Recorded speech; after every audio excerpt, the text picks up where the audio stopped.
So did you know that I recorded this entire video yesterday in that -5-degree weather because I was in the garage in my usual studio just to realize that my audio was completely screwed? Well, now you know. Hence why I'm re-recording this right now in my bedroom. Recently, I reviewed the original RGB10Max, which was a pretty cool device, but I had a tough time giving it a blanket recommendation due to how cheap I thought that it felt, and that hotspot around the upper left corner, honestly, that made gaming somewhat uncomfortable at times. Well, today I'm going to be reviewing the successor, the newest one, the Powkiddy RGB10Max 2, which is objectively better than the original RGB10Max in literally every single way that I can think of, but it still falls short in some of the same aspects that the original did as well. So let's dive right in.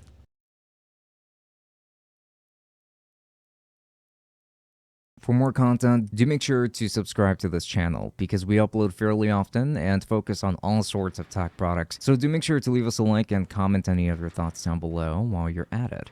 It really helps us with the algorithm. And if you want to support us further, then we've actually got a Patreon open which offers early access to content and special insight to projects that I'm always working on in case that is something that interests you. So links to everything down below. The exterior design consists of this very gritty texture that feels so nice in hand. The original had a soft touch texture that did actually feel quite nice, but I didn't really love it too much. But this texture is honestly great for a system like this. We also have some grips now in order to get this device easier to hold, which I definitely appreciate, even if it does affect the footprint a bit.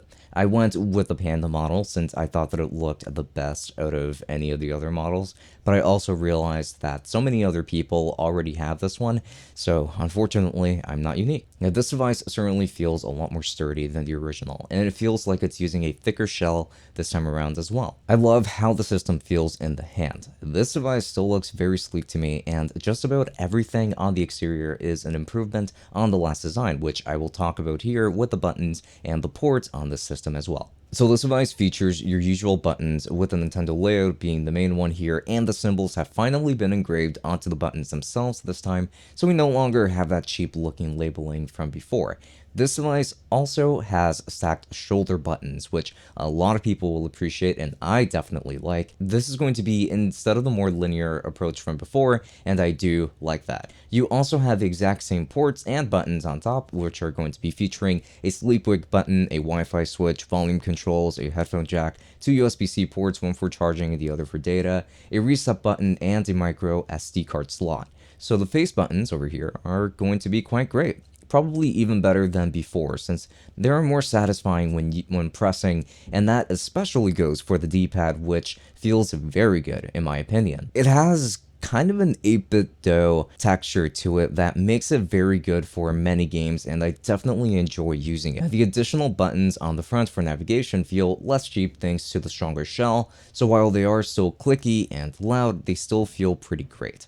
And now the bumpers feel pretty stiff for my taste, but it is still an improvement I would say overall. And while the triggers are not really analog, they simply click all the way with just one press, they still feel great. And I certainly do prefer the switch style configuration for this. So seriously, major design improvements here with this unit. But there is going to be one very frustrating issue with this model that is actually worse than the RGB10Max 2 model, and that is going to be the hotspot on the upper left corner that I mentioned earlier, where the D-pad and that navigation button sit, because it feels worse on this system. It gets even hotter, or at least it feels hotter when using this system around this corner, which is unfortunate because I really like using this D-pad, so when I'm using this D-pad, I feel that hotspot on that corner. I feel like that hotspot should be more so like in the middle, since I understand that there probably has to be one. I don't really know why this happens to this extent, but it's something that has not been fixed here, and instead just got worse with this model. So this device features a 5-inch 854 by 480 OCA laminated IPS display that looks very nice and gets very bright. We still have a glossy display, which I do prefer, and I think that most of you will really like the screen. It's very vibrant, colorful, and just bright overall. overall, I thought that the original model already had a great screen, but this one definitely kicks it right out of the water, since there is a noticeable improvement between the old model, or the old screen, and the new, where the new one is just about better in every way, even though they both do feature the same size display and they also feature the same resolution panel. Now, this just seems to be a higher quality panel, if anything. So when it comes to the speaker, in spite of it having two speaker grills, it still only has a single speaker setup, which keeps confusing me, but luckily the speaker still sounds pretty good and definitely gets pretty loud. So have a listen.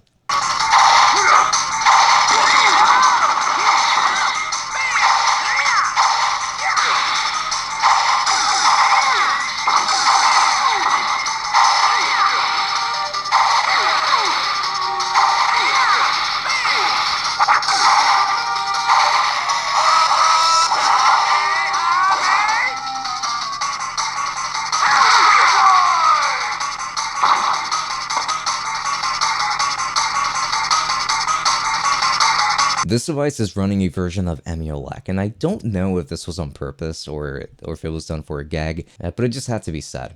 Why on earth does the Emulec logo look like this upon boot up? I don't think I need to explain what it looks like.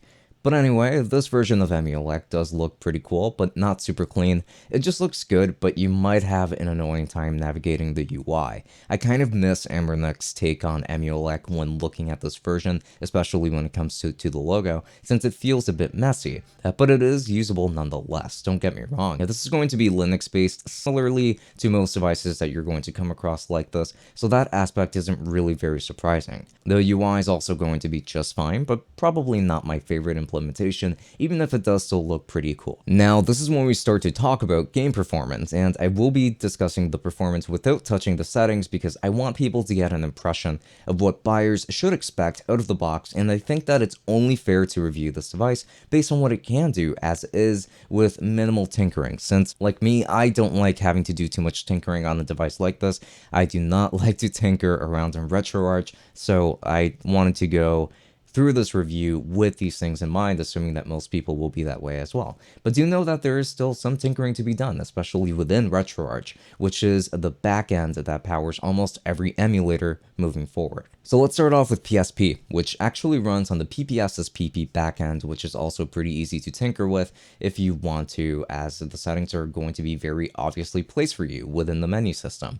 But in terms of performance, PSP runs pretty well on the system. Not perfectly though, like some games, especially some of the higher end 3D titles, are going to chug a bit, especially at a higher resolution, as it is going to be with most devices that feature an RK3326 chip, just like this one, which is going to have its limitation. This means that most games will play just fine at 1x resolution, but 2x is unplayable for every game that isn't pixel-based, I want to say. Now, for example, a game like Crisis Core Final Fantasy VII will run pretty well at 1x resolution, but won't look so good since this has a higher resolution display than the PSP, and we get to see more of the game as it is, so it's going to look pretty pixelated. But something like Final Fantasy Tactics will run pretty well at 2x resolution, even if not entirely so, but the games that can run at 2x resolution are few and far between. Like, I would also say that Dissidia Final Fantasy looks pretty good at 2x resolution and still runs relatively well with some stutters here and there, though I do think that this device is pretty good for PSP. I do think that there are going to be better, more powerful devices for PSP, but you can definitely enjoy most PSP games with this system. Dreamcast was a bit disappointing, but not unexpected. This is because something like Dead or Alive will run mostly fine, but will stutter pretty hard at times, and something like Sonic Adventure 2 will show its issues, but mostly will be felt in the sound, since the sound itself will be incredibly choppy. I would not get this device for Dreamcast at all, or any device with an RK3326 chip, to be honest, but I will say that I can appreciate that Powkiddy went as far as to map each button for each emulator in a way that fits the actual button's layout. But unfortunately, while it is technically playable, Dreamcast, that is, you probably don't want to get this machine or any machine with an RK3326 chip for this kind of thing. However, every other system that I'm going to talk about will perform much better than the first two that I mentioned. PlayStation 1 performance is quite good here. At 1x resolution, you can quite literally play any game on the system without many issues, and 2x is still doable for the most part. But since the PlayStation 1 emulator runs on RetroArch, I do find that the settings are just a little bit difficult to navigate. It is something something that I'm just going to have to get used to though if I want to continue to make videos like this. But I tried games like Crash Bandicoot 3, which ran really well on this system and was very enjoyable, quite frankly. I, of course, tried out some turn-based RPGs because that's just what I'm mostly into, so something like Final Fantasy IX, and I had a great time using this system. This is a great system for PlayStation 1 from my experience, but resolution scaling will definitely have its limitations here nonetheless. Nintendo 64 also performs very well, so something like Super Mario 64 will run very well, and the same will go for something like Ocarina of Time. However, performance is not perfect because games like Mario Kart will definitely start to lag behind a bit during certain moments, which can sour the experience in my opinion. So if you want the system for N64, then I would say that most games will run very well or mostly fine and will be very enjoyable, but I wouldn't give this a blanket recommendation for N64 due to its performance in something like Mario Kart, which with more demanding N64 games, I'm sure it's going to start to show even more. But the games that most people are more likely to be interested in will likely run just fine with the system, so I would say that there isn't really too much to worry about here. SNES performed very well here, and I was pretty comfortable playing just about any game on the system, but when it comes to SNES, there aren't really that many games that I am personally interested in, so I tested out Chrono Trigger, Final Fantasy III, and more JRPGs like that since it's just my preference. But these are still pretty graphically impressive games for what SNES can manage, so I was actually very happy with the performance here. And I'm sure that the resolution upscaling would still be managed decently on the system, but within reason. I enjoyed my time with SNES, and especially with the next and final system that I tested. This system can run many more systems than the 6 that I mentioned, or the 6 that I decided to focus on, and performance for those other ones from the bit that I tested seems to be pretty solid.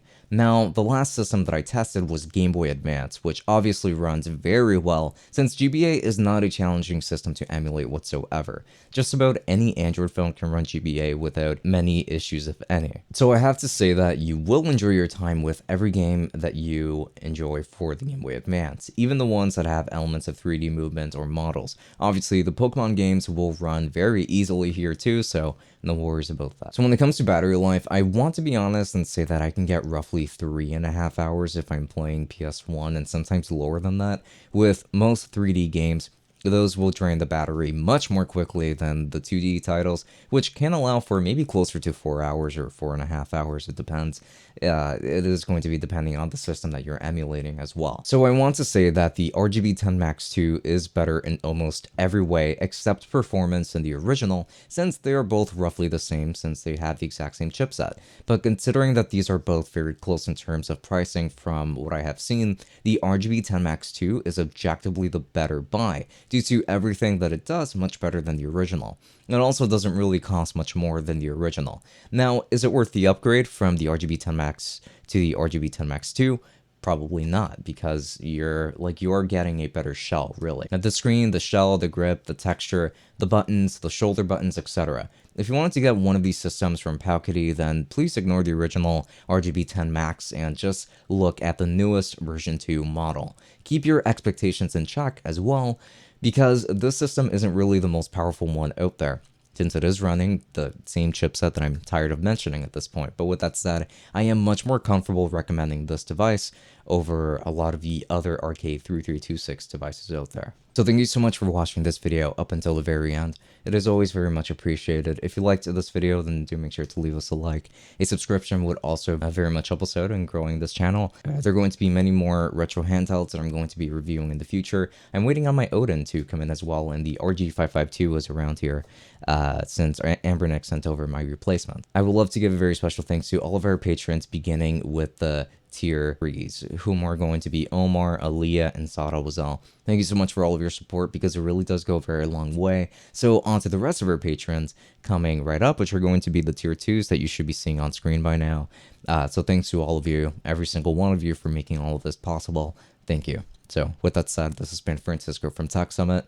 Until next time, enjoy.